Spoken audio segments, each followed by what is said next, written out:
तक हमने जो हमारा सेंट्रल नर्वस सिस्टम है उसके सारे स्ट्रक्चर्स को डिस्कस कर लिया है।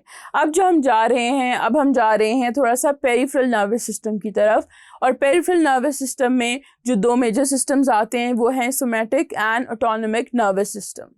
अगर हम ओवरऑल एक ओवरव्यू सा देखें तो पेरिफेरल नर्वस सिस्टम के अंदर सोमैटिक नर्वस सिस्टम और ऑटोनोमिक नर्वस सिस्टम आते हैं। सोमैटिक नर्वस सिस्टम के अंदर we have cranial and spinal nerves क्योंकि पूरी बॉडी में जा रही होती हैं, they are found in the periphery, तो इसलिए ये पेरिफेरल नर्वस सिस्टम के साथ आती हैं। ये जो सोमैटिक नर्वस सिस्टम है ये कनेक्ट करता है हमारे सेंट्रल नर्वस सिस्टम को to the skin and skeletal muscles. दूसरी साइड पे we have autonomic nervous system. Autonomic nervous system जो है ये क्या करता है, सेंट्रल नर्वस सिस्टम को हमारे विसरल ऑर्गन्स के साथ कनेक्ट करता है। विसरल ऑर्गन्स का मतलब है कि हमारे जितने भी इंटरनल मेजर ऑर्गन्स हैं, हमारा हार्ट है, हमारे लंग्स हैं, किडनीज़ हैं, ये सारी चीज़ें विसरल ऑर्गन्स हैं। ऑटोनोमिक नर्वस सिस्टम क्योंकि हमारे ऑटोनोमिक फंक्शंस को कंट्रोल कर रहा होता है, that's why it's connecting these organs to the central nervous system.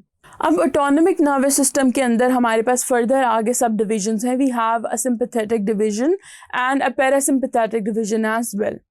Sympathetic division जो है ये क्या करती है, हमारे वेरियस ऑटोनोमिक फंक्शंस को कंट्रोल करती है including the state of emergency. यानी हमारा जो फाइट और फ्लाइट रिस्पॉन्स है उसके लिए हमारी बॉडी को प्रिपेयर करती है। फाइट और फ्लाइट रिस्पॉन्स हमारी बॉडी में जब भी होता है तो बहुत सारी चेंजेस आती हैं। वो चेंजेस क्या हैं कि हमारा ब्लड प्रेशर थोड़ा सा हाई हो जाता है, हमारा हार्ट रेट बढ़ जाता है, हमारा जो ओवरऑल उस टाइम पे डाइजेशन हो रही होती है उसको स्लो कर दिया जाता है ताकि ज़्यादा एनर्जी जो है वो बाकी बॉडी को दी जा सके। इसके साथ साथ अगर इट इंक्लूड्स कि आपने भागना है, आपको किसी चीज़ से डर लग गया है, कुछ भी है, तो वो भागने का जो एक मैकेनिज़्म होता है उसके लिए भी आपके मसल्स को कंट्रोल जो कर रहा होता है उस टाइम पे हमारा यही सिस्टम कर रहा होता है।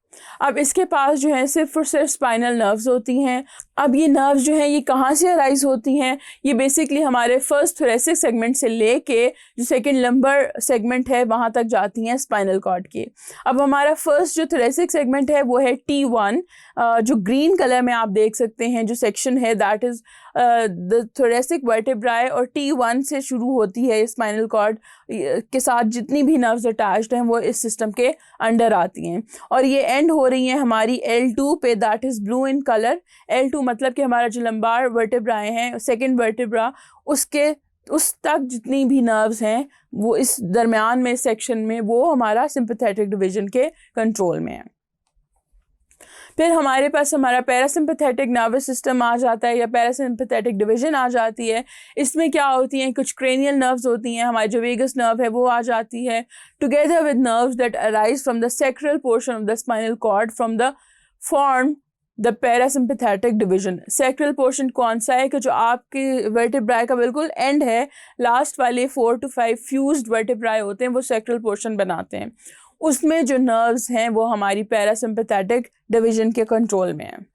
अब पैरासिम्पैथेटिक जो है वो भी हमारे ऑटोनोमिक फंक्शंस को कंट्रोल करती है, but it controls these functions during the state of rest.